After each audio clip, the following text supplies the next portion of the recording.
Hello and welcome to a Squadron 42 April development update. It is the year 2024 as well, that's probably important to say. We're going to be looking at the standalone single-player campaign of Star Citizen, what CIG have been working on for the last few weeks, and what they're focused on now. Squadron 42 is in its polish phase, and this is episode 1 of Squadron 42. There are an additional 2 standalone games that they have planned, episode 2 and episode 3, which I don't know the tagline names of. It's not split into 3 parts, it is 3 sort of separate games, but I believe they are relatively contiguous. But episode 1, it's kind of in its final stretch before its release, its polish phase. We don't have a release date yet, however. CitizenCon this year in October looks increasingly likely, though, to be where CIG will have some big announcements focusing on Squadron. I'm expecting a release date announcement and the game is ready announcement, along with the start of a traditional advertising campaign. In fact, I think Squadron 42 is going to be the theme of CitizenCon this year,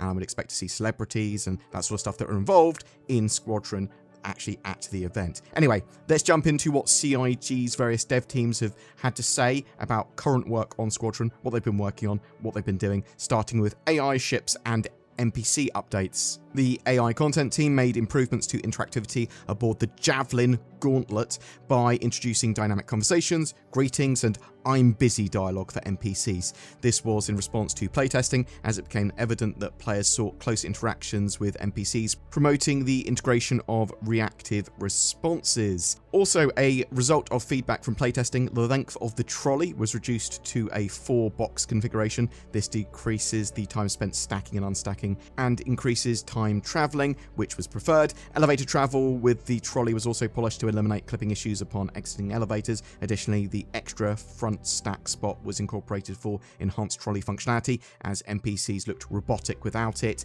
The bed mattress was rigged for deformation, so obviously it's all about the little tiny details here. They've got sort of deforming sheets, they've got deforming mattresses, so this enables realistic movement when NPCs sit or sleep on a mattress, adding an additional layer of detail to the environment. The final touches were also applied to bunk bed animations, enhancing the realism of NPC actions such as sitting, reading, watching TV, and sleeping for a more immersive experience. NPC interactions with wall-based buttons, such as those for calling elevators, can now accommodate 45-degree approaches. Furthermore, AI can carry boxes and press buttons simultaneously, eliminating the need to drop items to interact with doors or elevator controls.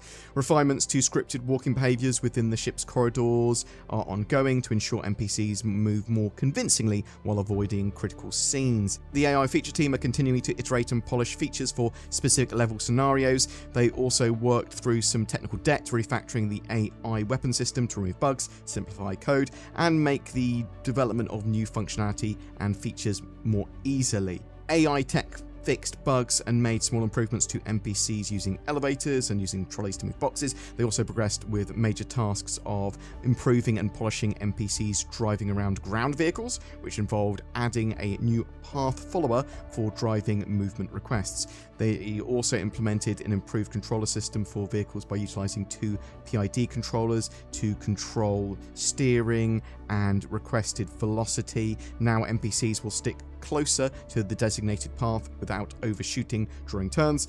The next step is iterating on collision avoidance systems to work as intended when NPCs need to avoid other ground vehicles or characters. Obviously, when they integrate something like this into the persistent universe, into the MMO, requires more because vehicles will effectively be able to drive over anywhere on the planet, technically, although they might restrict them into exactly where they can go, but there's not sort of set paths in the same way with vehicles in the persistent universe. Tech design, they provided interactable support across multiple entities and chapters. They also began an initiative to optimize the implementation of the AI usable coordinator. For flight, the AI was reworked to make enemies more difficult and responsive, and the combat test level was updated to help assess the changes there.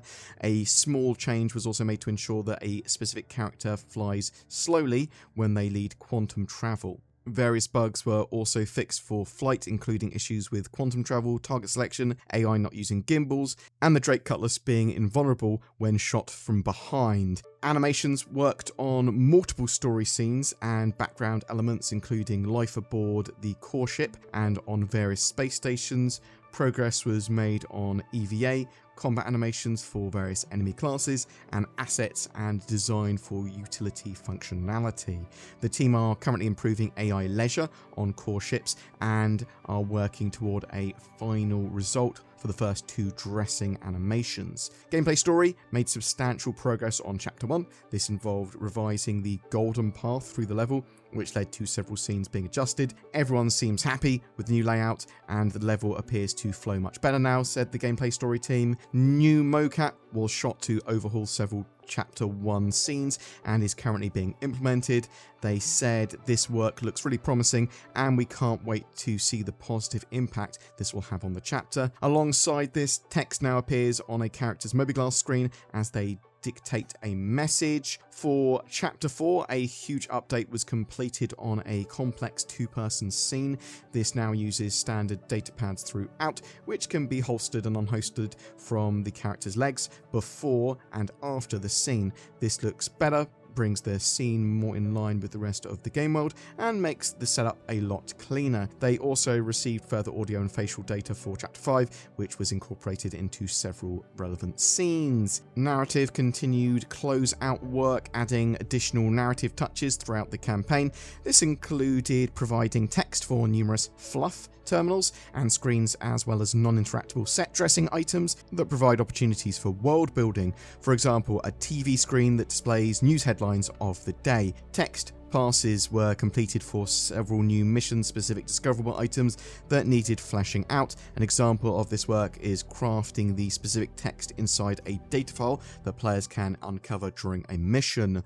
The team also made a pass-over objective text and map labels to ensure that they're clear as possible. Additionally, a small recording session was held in March to pick up a few lines of voiceover and ambient chatter that were needed to help bring the world to life. This was all alongside continuing to review all levels with a mind toward polishing and improving the storytelling and narrative pacing of gameplay moments. The UI team, they worked on player-facing UIs and used at specific locations to support key plot points. The team also currently are optimizing the game's opening level to improve the player's first experience with better storytelling and increased frame rate.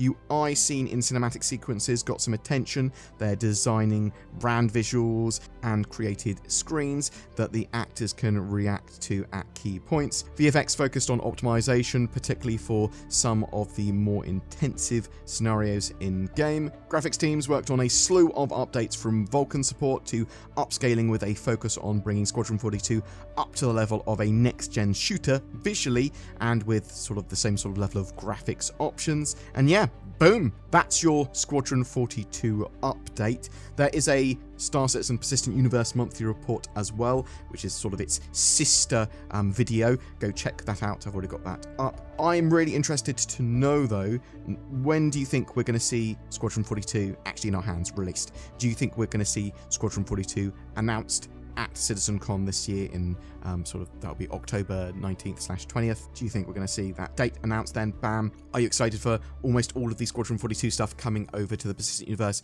over the next year or so? Obviously a ton of it is coming in Alpha 3.23. Are you much more into Squadron than you are Star Citizen? Are you much more into Star Citizen than you are Squadron? Whatever your questions or thoughts, I would love to hear from you in the comments below. Welcome to Jurassic Park. You want to see the wonders of the internet and protect yourself online? Come to Jurassic Park with the link nordvpn.com/BoredGamer, or click the ones below. They do move in herds. Nord was so preoccupied whether or not they could, they didn't stop to think if they should. Not only do you get big savings with that link, but also top-tier encryption and servers with no limits or borders. I want to be from sunny old England. I don't know why I'm doing an English accent, I am English. Or on the Isle of Newburgh, where the Jurassic Park set, then you can. You can be a clever girl. But remember, you didn't say the magic word. I can't remember any other Jurassic Park quotes. Get NordVPN today.